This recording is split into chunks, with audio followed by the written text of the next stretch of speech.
एक शख्स अपने आप को इस्लामाबाद कोर्ट में सरेंडर कर रहा है, वो कोर्ट के अहाते में मौजूद है, शीशे तोड़कर भारी भरकम लोगों को रेंजर्स के थ्रू आनन फानन उठा के ले गए। क्यों भाई, क्या वजह थी? हम तो कहीं से भी नहीं उठा सकते ना, हम तो ना इमरान खान को कोर्ट के अंदर से उठा सकते हैं, ना कोर्ट के बाहर से उठा सकते हैं, ना तो हम इमरान खान को उसके घर से उठा सकते हैं। अगर पुलिस उसके घर पे जाती है तो उसके जो वहाँ पे दहशतगर्द खड़े हुए हैं वो पेट्रोल बॉम्ब से हमला करते हैं, गाड़ियाँ जला देते हैं, पुलिस वालों को जला देते हैं, फायरिंग कर देते हैं।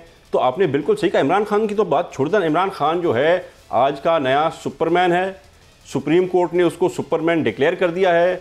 वो जुडिशली जो है इम्यून हो चुका है कि अब वो कुछ भी करे, वो क्या भी करे, आप उसे टच नहीं कर सकते।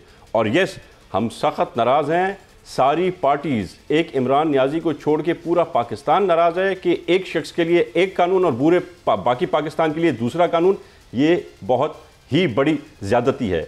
और ये आपने तब से देखा, ये तो एक इंसिडेंट हुआ ना, पुलिस इसको लेके गई, इससे पहले पुलिस ने क्या किया, उससे पहले जुडिशरी ने क्या किया।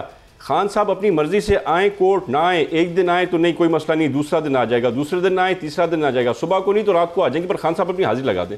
हमारे साथ तो ऐसे नहीं हुआ, हमारे तो लीडरों को इस तरह से गिरफ्तार नहीं किया गया, हमें तो कभी कोई ऐसा जो है नहीं मिला। हमें तो नायब का जो है सिर्फ इंक्वायरी शुरू होती थी तो हमें उठा के ले जाते थे, 90 दिन बिठा दो अंदर। दूसरी बात आपकी, आई एग्री विद यू कि बिल्कुल हर चीज़ को नॉर्मलाइज होना चाहिए, बट मेरे ख्याल से ये मुल्क जो है इसके कुछ तबका एक ऐसा है, ख़ुसूसन PTI का, जो कि हाथ से बाहर निकलता जा रहा है, जो काबू से बाहर है, जो अपने आप को अब अबव द लॉ समझता भी है और वो अबव द लॉ है भी सही।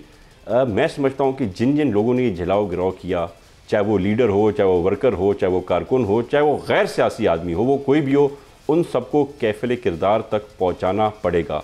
कम से कम सिंध हुकूमत में तो हम एक एक जो हमारे पास वीडियोज़ हैं, पिक्चर्स हैं, एविडेंस हैं, वो लीडर हो, वर्कर हो, हम नहीं छोड़ेंगे। जिन्होंने हमारी बसों का, सरकार का नुकसान किया है, उन सबको सबक सिखाएंगे।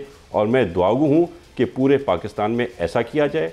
जो इन्वॉल्व थे, इनके जितने मेरे ख्याल से 70% जो इनके PTI के लीडरान हैं, सीनियर वर्कर्स का, आप उनको जो भी कहें, उनके तो अपने बयानात हैं, मीडिया पे हैं, सोशल मीडिया पे हैं, उनकी ऑडियोज़ हैं, उनकी वीडियोज़ हैं, वो ख़ुद कह रहे कि जलाओ गिलाओ करो।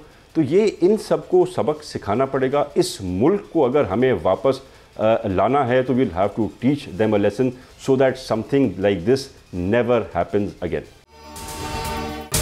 अगर ये वीडियो आपको पसंद आई है तो इस चैनल को सब्सक्राइब करें और बेल आइकन को क्लिक करें।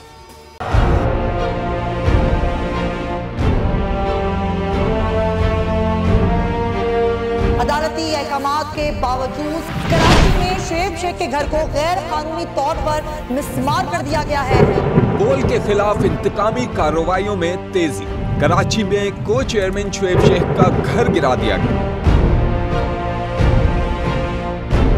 बोल के खिलाफ इंतकामी कार्रवाइयों का सिलसिला जारी है।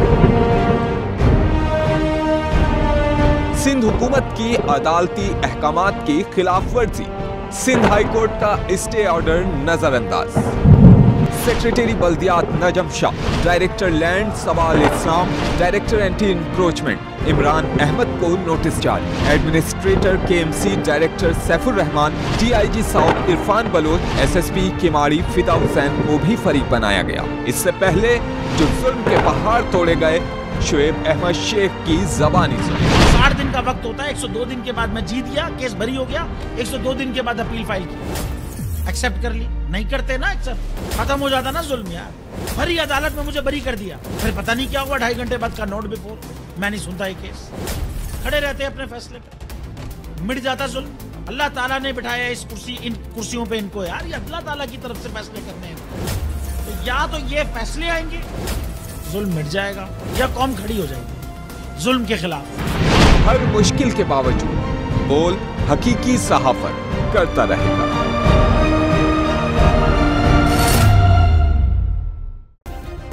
सब्सक्राइब करें और बेल दबाएं ताकि कोई खबर रह न जाए।